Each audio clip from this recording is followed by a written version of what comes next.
श्लोकस्वाध्याय शुश्रूषा कृष्णपूजारतं मुनिं विश्वेशमिष्टदं वन्दे परिव्राट्चक्रवर्तिनं श्रीगुरुभ्यो नमः। कान्ताय कल्याणगुणैकधाम्ने नवद्युनाथप्रतिमप्रभाय नारायणायाखिलकारणाय श्रीप्राणनाथाय नमस्करोमि। अनाकुलं गोकुलमुल्ललासा यत्पालितं नित्यमनाविलात्मा तस्मै नमो नीरदनीलभासे कृष्णाय कृष्णारमणप्रियाय। अपि त्रिलोक्या बहिरुल्लसन्ति तमोहरन्ति मुहुरान्तरञ्च दिश्यादृशं नो विशदां जयन्ती मध्वस्य ಕೀರ್ತಿರ್ದಿನನಾಥ ದೀಪ್ತಿಂ. ವಾಸುದೇವಾಚಾರ್ಯರು ತಮ್ಮ ವಿದ್ಯೆಯ ಪ್ರೌಢಿಮೆ ಏನು ಅನ್ನೋದನ್ನು ಗುರುಗಳಿಗೆ ಅನೇಕ ಬಾರಿ ತಿಳಿಸಿಕೊಟ್ಟಿದ್ದಾರೆ. ಹಾಗೆ ಇನ್ನೊಂದು ಬಾರಿ ತೋಟಂತಿಲ್ಲಾಯರು ಎಲ್ಲ ಶಿಷ್ಯರಿಗೂ ವಾಸುದೇವಾಚಾರ್ಯರಿಗೂ ಐತಿರಿ ಉಪನಿಷತ್ತಿನ ಪಾಠವನ್ನು ಮಾಡ್ತಾ ಇದ್ದಾರಂತೆ. ಸಾಕ್ಷಾದಥೋಪನಿಷದೋ ವಿಭುರೈತರೈಯಾರೇಯಾ ಪಾಠಚ್ಛಲೇನ ವಿಜನೇರ್ಥರಸಾನ್ ಬ್ರುವಾಣಃ ಅಧ್ಯಾಪಕಾಯ ವಿತತಾಯ ವಿಮೋಕ್ಷ ಬೀಜಂ ಗೋವಿಂದ ಭಕ್ತಿಮುಚಿತಾಂ ಗುರುದಕ್ಷಿಣಾಂ ಸಹ. 10 ಉಪನಿಷತ್ತಿನಗಳಲ್ಲಿ ಒಂದಾದಂತಹ ಉಪನಿಷತ್ತು ಐತರೇಯ ಉಪನಿಷತ್ತು ಅಂತ. ಶ್ರೀಮದಾಚಾರ್ಯರು ಈಗ ವಾಸುದೇವಾಚಾರ್ಯರು, ಮುಂದೆ ಅವರು ಪೂರ್ಣಪ್ರಜ್ಞಾಚಾರ್ಯರು ಆದ ಮೇಲೆ 10 ಉಪನಿಷತ್ತುಗಳಿಗೂ ಭಾಷ್ಯವನ್ನು ಬರೆದಿದ್ದಾರೆ. ಇನ್ನು ಬಾಲಕ ಬ್ರಹ್ಮಚಾರಿಯ ಅವಸ್ಥೆಯಲ್ಲಿದ್ದಾಗ ತೋಟಿಂತಿಲ್ಲಾಯರು ಗುರುಕುಲದಲ್ಲಿ ಈ ಐತರೇಯ ಉಪನಿಷತ್ತಿನ ಪಾಠವನ್ನು ಮಾಡ್ತಾ ಇದ್ದಾರಂತೆ. ಆಚಾರ್ಯರಿಗೆ ಇಷ್ಟವಾದ ಉಪನಿಷತ್ತು, ವಿಶೇಷವಾಗಿ ಭಗವಂತನ ಮಹಿಮೆಯನ್ನು ಪ್ರತಿಪಾದನೆ ಮಾಡತಕ್ಕಂತಹ ಉಪನಿಷತ್ತು. ಅಷ್ಟೇ ಅಲ್ಲ, ಏನು ಲೌಕಿಕ ವೈದಿಕ ಭೇದ ಭಿನ್ನ ವರ್ಣಾತ್ಮಕ ಧ್ವನ್ಯಾತ್ಮಕ ಅಶೇಷ ಶಬ್ದಾರ್ಥ ಎಂಬುದಾಗಿ ರಾಯರು ಭಗವಂತನ ಮಹಿಮೆಯನ್ನು ಪ್ರಾತಃ ಸಂಕಲ್ಪ ಗದ್ಯದಲ್ಲಿ ಹೇಳಿದ್ದಾರೆ. ಎಲ್ಲ ಶಬ್ದಗಳಿಂದ ಭಗವಂತ ಪ್ರತಿಪಾದ್ಯ.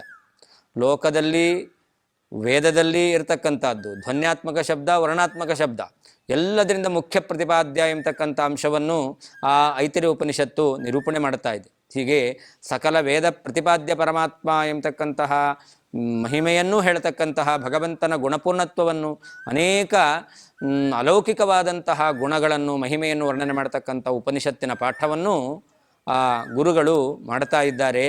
ಆ ಸಂದರ್ಭದಲ್ಲಿ ಅದರ ರಹಸ್ಯ ವಿಷಯಗಳನ್ನು ಗುರುಗಳಿಗೇನೆ ವಾಸುದೇವಾಚಾರ್ಯರು ತಿಳಿಸಿಕೊಟ್ಟಿದ್ದಾರಂತೆ. ಉಪನಿಷತ್ತಿನಲ್ಲಿ ಒಂದು ಪ್ರಾರಂಭದಲ್ಲಿ ವಿಷಯ ಬರುತ್ತೆ, ಐತರೇಯ ಉಪನಿಷತ್ತಿನಲ್ಲಿ ಬರುವಂತಹ ವಿಷಯ.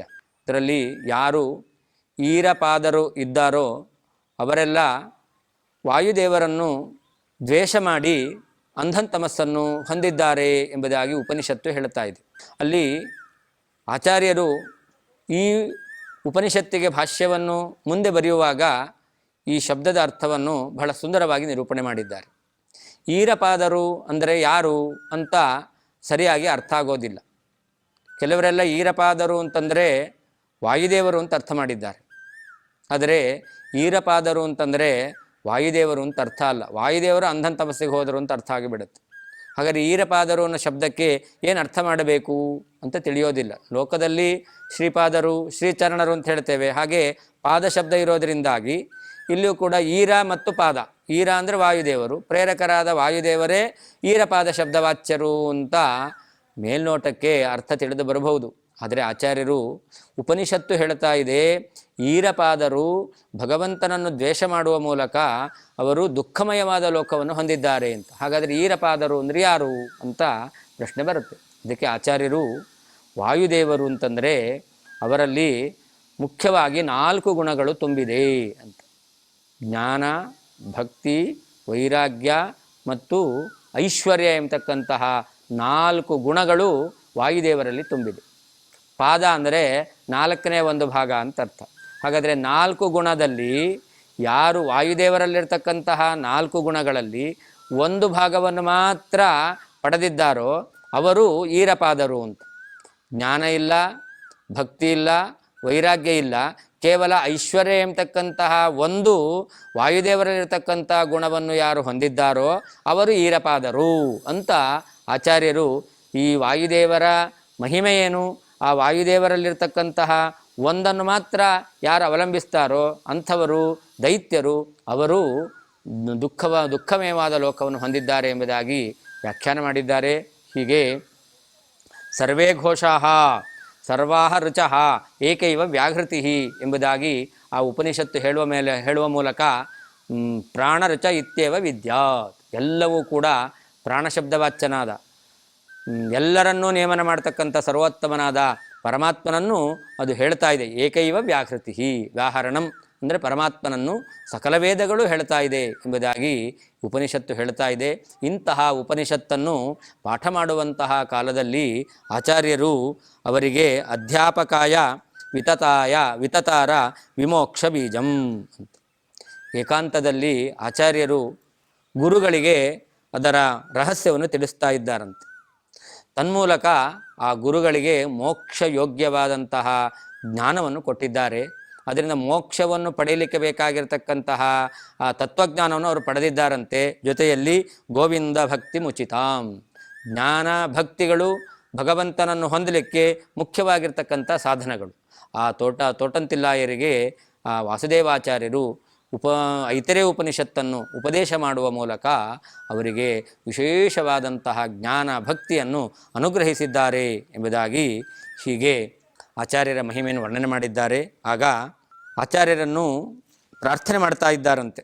ಅಯಿಸ್ವಾಮಿನ್ ದುಷ್ಟಾನ್ ದಮಯ ವ್ಯಕ್ತಮಚಿರಾತ್ ಗುಣಾನ್ ಗೂಢಾನ್ ವಿಷ್ಣೋ ಕಥಯಸ್ವಾನ್ ಪ್ರಮದಯನ್ ತದಾನಂದಂ ತನ್ವಿನ್ನಿತಿ ಸುಮನಸಾಂ ಸೋನುಸರತಾಂ ಅನುಜ್ಞಾಮಾಧತ್ತ ತ್ರಿಭುವನ ಗುರು ಬ್ರಾಹ್ಮಣ ಗುರೋ. ದೇವತೆಗಳು ವಾಸುದೇವಾಚಾರ್ಯರು ವಾಯುದೇವರು ಅವರಲ್ಲಿ ಪ್ರಾರ್ಥನೆ ಮಾಡ್ತಾ ಇದ್ದಾರಂತೆ.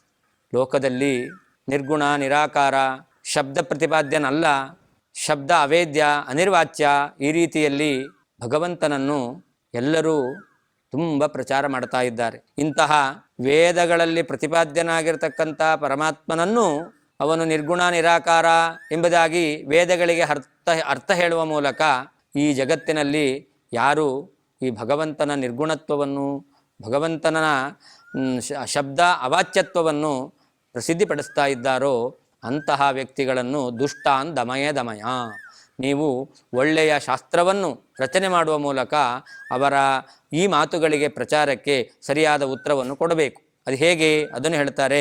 ವ್ಯಕ್ತಮಚಿರಾತ್ ಗುಣಾನ್ ಗೂಢಾನ್ ವಿಷ್ಣೋ ಕಥಯ ಅಂತ.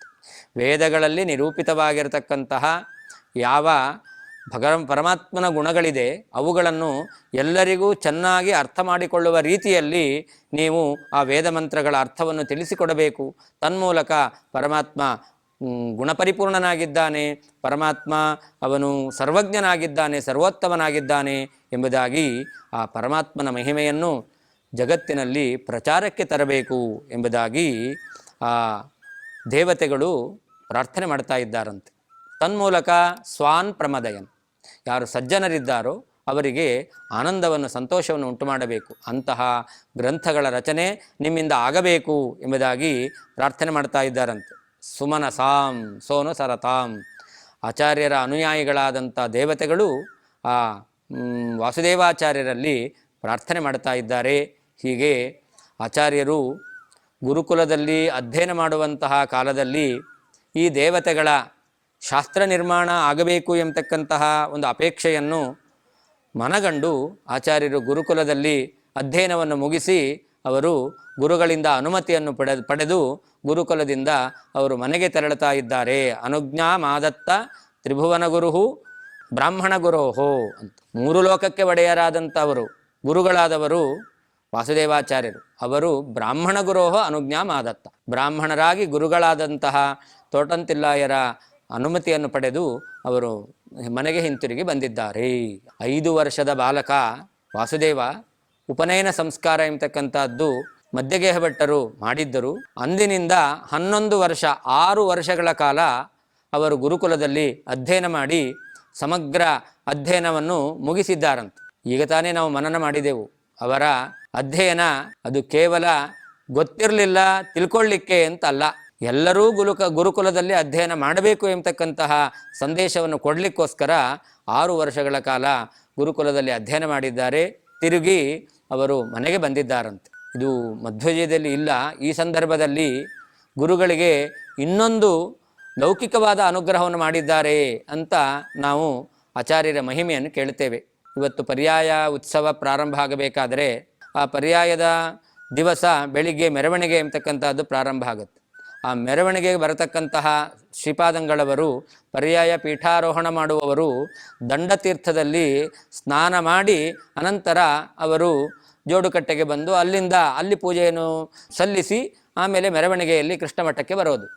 ಆ ದಂಡತೀರ್ಥ ಎಂಬತಕ್ಕಂಥದ್ದು ಆ ಮಧ್ವಾಚಾರ್ಯರು ತಮ್ಮ ಗುರುಗಳಿಗೆ ನಿರ್ಮಾಣ ಮಾಡಿಕೊಟ್ಟಂತಹ ಸರೋವರ ಅಂತ ನಾವು ಇತಿಹಾಸದಲ್ಲಿ ಕಾಣ್ತಾ ಇದ್ದೇವೆ. ಅದು ಯಾಕೆ ಅಂತಂದರೆ ಆ ಗುರುಕುಲದಲ್ಲಿ ನೀರಿನ ಸಮಸ್ಯೆ ಆಗಿತ್ತಂತೆ. ಆಚಾರ್ಯರು ಬಾಲಕನಾಗಿದ್ದಾಗ, ವಾಸುದೇವಾಚಾರ್ಯರಾಗಿದ್ದಾಗಲೇ ಆ ತೋಟಂತಿಲ್ಲಾಯರ ಆ ಮನೆಯಲ್ಲಿ ಈ ಜಾಗದಲ್ಲಿ ನೀರನ್ನು ನಾವು ಪಡೆಯಬಹುದು ಅಂತ ಒಂದು ದಂಡದಿಂದ ಆಚಾರ್ಯರು ಮಾರ್ಕ್ ಮಾಡಿದ್ದಾರಂತೆ, ಗುರುತು ಮಾಡಿದ್ದಾರೆ.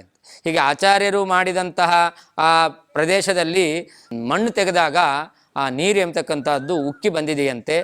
ಅವತ್ತು ಆಚಾರ್ಯರು ಗುರುಗಳ ಗುರುಕುಲದಲ್ಲಿ ಅಧ್ಯಯನ ಮಾಡತಕ್ಕಂತಹ ಎಲ್ಲ ವಿದ್ಯಾರ್ಥಿಗಳಿಗೆ ನೀರಿನ ಕೊರತೆಯಾಗಬಾರದು ಅಂತ ಅವರು ಆ ಸರೋವರವನ್ನು ನಿರ್ಮಾಣ ಮಾಡಿದರು.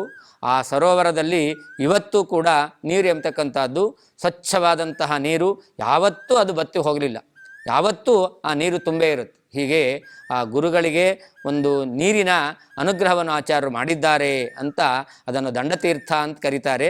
ಅಲ್ಲಿ ಪರ್ಯಾಯ ಪೀಠವನ್ನು ಏರುವಂತಹ ಶ್ರೀಪಾದಂಗಳವರು ಸ್ನಾನ ಮಾಡಿ ಅವರು ಆ ಮೆರವಣಿಗೆಯಲ್ಲಿ ಪಾಲ್ಗೊಳ್ತಾ ಇದ್ದಾರೆ. ಇನ್ನೊಂದು ಆಚಾರ್ಯರು ದಂಡತೀರ್ಥವನ್ನು ಶ್ರೀಮುಷ್ಣದಲ್ಲಿ ನಿರ್ಮಾಣ ಮಾಡಿದ್ದಾರೆ ಅಂತ ಅದು ಒಂದು ನಾವು ಇತಿಹಾಸದಲ್ಲಿ ಕಾಣುತ್ತೇವೆ.